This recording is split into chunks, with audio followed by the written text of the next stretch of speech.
ಶ್ರೀಹರಿ ವಿಷ್ಣು ಅವರು ನಿದ್ರೆಯಲ್ಲಿರುವಾಗ ಭೂಮಿಯ ಹೊಣೆಗಾರಿಕೆಯನ್ನು ಎಲ್ಲಿವರೆಗೆ ಹೇಗೆ ನಿರ್ವಹಿಸುತ್ತಾರೆ ಎಂಬುದನ್ನು ವಿವರಿಸುತ್ತೇವೆ. ದೇವಶಯಾನಿ ಏಕಾದಶಿ.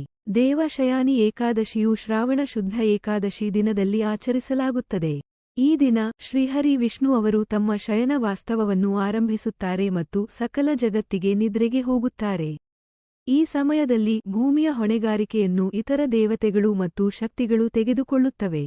ಇದರಿಂದ ಬ್ರಹ್ಮ ಮತ್ತು ಶಿವನಂತಹ ಇತರ ದೇವತೆಗಳು ಶಕ್ತಿ, ಸೃಷ್ಟಿ ಮತ್ತು ಚಕ್ರವನ್ನು ನಿರ್ವಹಿಸುತ್ತವೆ. ಗುರು ಪೂರ್ಣಿಮಾ.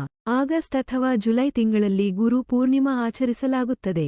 ಈ ಸಂದರ್ಭದಲ್ಲಿ 4 ದಿನಗಳ ಕಾಲ ಗುರುಗಳು, ಮಹಾತ್ಮರು ಭೂಮಿಯ ಹೊಣೆಗಾರಿಕೆಯನ್ನು ಹೊರುತ್ತಾರೆ. ಗುರುಗಳ ಶಕ್ತಿಯ ಮೂಲಕ ಜಗತ್ತಿನಲ್ಲಿ ಶ್ರೇಷ್ಠತೆಯನ್ನು ಕಾಪಾಡಲಾಗುತ್ತದೆ ಮತ್ತು ಭೂಮಿಯ ಶ್ರೇಷ್ಠತೆಯನ್ನು ಒತ್ತಿಸಲಾಗುತ್ತದೆ. ಗುರುಗಳು ದೇವತಾ ಶಕ್ತಿಯಂತೆ ಧಾರ್ಮಿಕ ಹಾಗೂ ಆಧ್ಯಾತ್ಮಿಕ ಶ್ರೇಷ್ಠತೆಯನ್ನು ನಿರ್ವಹಿಸುತ್ತಾರೆ.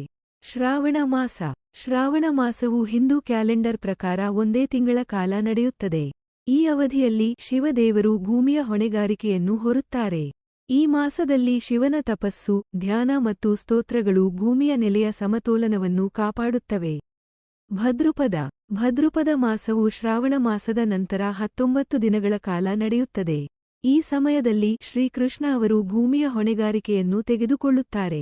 ಕೃಷ್ಣದೇವರು ತಮ್ಮ ಶಕ್ತಿಯ ಮೂಲಕ ಜಗತ್ತಿನ ಸಮತೋಲನ ಮತ್ತು ನಿಯಮವನ್ನು ನಿರ್ವಹಿಸುತ್ತಾರೆ.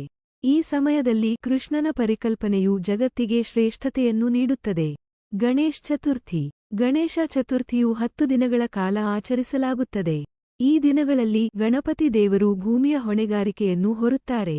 ಗಣಪತಿಯ ಶಕ್ತಿಯ ಮೂಲಕ ಭೂಮಿಯ ಸೃಷ್ಟಿಯ ಮತ್ತು ನಾಶದ ಕ್ರಿಯೆಗಳನ್ನು ನಿರ್ವಹಿಸಲಾಗುತ್ತದೆ. ಗಣಪತಿಯ ಪಠಿಸಲು ಶ್ರೇಷ್ಠತೆ ಮತ್ತು ಸಮಾನತೆಗೆ ಕಾರಣವಾಗುತ್ತಾನೆ. ಪಿತೃಪಕ್ಷ. ಪಿತೃಪಕ್ಷವು 16 ದಿನಗಳ ಕಾಲ ನಡೆಯುತ್ತದೆ. ಈ ಸಮಯದಲ್ಲಿ ಪಿತೃಗಳು, ಮರಣವಾದ ಪೂರ್ವಜರು ಭೂಮಿಯ ಹೊಣೆಗಾರಿಕೆಯನ್ನು ಹೊರುತ್ತಾರೆ. ಪಿತೃಗಳು ಶ್ರೇಷ್ಠತೆಯನ್ನು ಮತ್ತು ಪವಿತ್ರತೆಯನ್ನು ಕಾಪಾಡುವ ಮೂಲಕ ಭೂಮಿಯ ಸಮತೋಲನವನ್ನು ನಿಗಮಿತವಾಗಿ ನಿರ್ವಹಿಸುತ್ತಾರೆ.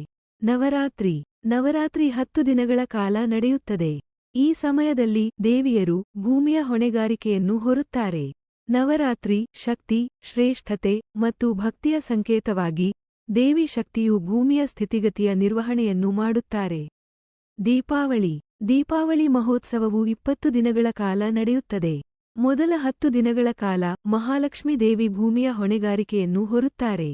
ನಂತರ ಕುಬೇರ ದೇವರು ಇನ್ನೂ 10 ದಿನಗಳ ಕಾಲ ಭೂಮಿಯ ನಿರ್ವಹಣೆಯನ್ನು ನಡೆಸುತ್ತಾರೆ. ಈ ಸಮಯದಲ್ಲಿ ಇನ್ವೆಸ್ಟ್ಮೆಂಟ್, ಸಮೃದ್ಧಿ ಮತ್ತು ಧನದ ಶ್ರೇಷ್ಠತೆ ಕಲ್ಪಿತವಾಗುತ್ತದೆ. ವೈಕುಂಠ ಏಕಾದಶಿ. ಶ್ರೀಹರಿ ವಿಷ್ಣು ಅವರು 4 ತಿಂಗಳ ಕಾಲ ನಿದ್ರೆಯ ನಂತರ ವೈಕುಂಠ ಏಕಾದಶಿಯ ಸಂದರ್ಭದಲ್ಲಿ ನಿದ್ರೆಯಿಂದ ಎದ್ದೇಳುವ ದಿನ ವೈಕುಂಠ ಏಕಾದಶಿ. ಈ ದಿನ ಶ್ರೀಹರಿ ವಿಷ್ಣು ಅವರು ಭೂಮಿಯ ಹೊಣೆಗಾರಿಕೆಯನ್ನು ಪುನಃ ಹೊತ್ತಿಕೊಂಡು ಎಲ್ಲಾ ಜಗತ್ತಿಗೆ ಶ್ರೇಷ್ಠತೆಯನ್ನು ನೀಡುತ್ತಾರೆ.